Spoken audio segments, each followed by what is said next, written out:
Welcome to the Nile River Valley. Here in this tropical paradise, you'll find respite from the scorching sands of the Sahara Desert. Our community boasts rich soil perfect for farming and a reliable flooding season. It's the perfect place to set down roots and grow a civilization.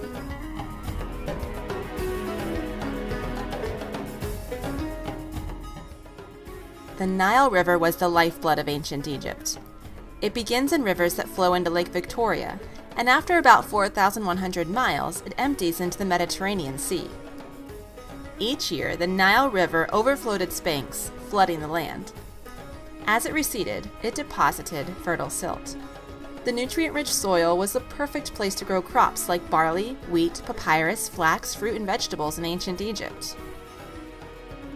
Surrounding much of the Nile River Valley are deserts, including the Eastern Desert, Libyan Desert, and the Sahara Desert. These deserts offered protection against invaders because they were so difficult to cross. To the north, the Nile River empties into the Mediterranean Sea, which opened ancient Egypt to trade with other civilizations. Early in ancient Egyptian history, the region was divided into two lands, Upper Egypt and Lower Egypt. Nope, your eyes aren't deceiving you. Lower Egypt is above Upper Egypt on the map because the Nile River flows from south to north. Upper Egypt is upriver from the fertile Nile Delta. The Nile River affected every aspect of life in ancient Egypt.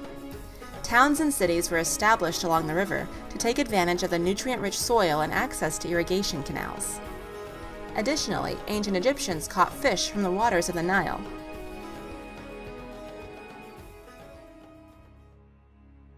Farmers divided the year into 3 seasons that centered on the Nile River: Akhet, Peret, and Shemu. During Akhet, the Nile River flooded. Since the water inundated the fields, farmers found other jobs. They often spent this time constructing government buildings, pyramids, temples, and more.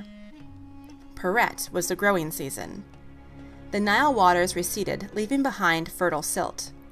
Farmers used tools such as plows, sickles, and rakes to plant and take care of their crops. Shemu was the harvesting season. Crops were removed to be eaten or stored before the flood season set in again. Ancient Egyptians also used the Nile River as a source of transportation. Rivers like the Nile were the superhighways of the ancient times. Boats traveled up and down the river and to other civilizations across the Mediterranean Sea, bringing goods and people from place to place. The Nile River even provided building materials. It could really do it all. The mud along the riverbanks could be sun-dried to form bricks. These bricks, along with sandstone and limestone from quarries, were used to construct the famous buildings and statues that still stand today.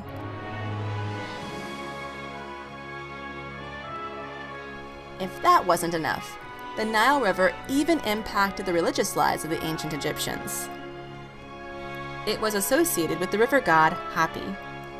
People would pray to the god in hopes they would be blessed with plentiful growing and harvest seasons. There are depictions of the Nile on the walls of pyramid tombs, and ancient poems and songs were dedicated to the river that could bring both life and death. It's no wonder that the ancient Egyptian civilization prospered. The Nile River could bring both life in abundance or famine and death to the land, and still impacts the region today.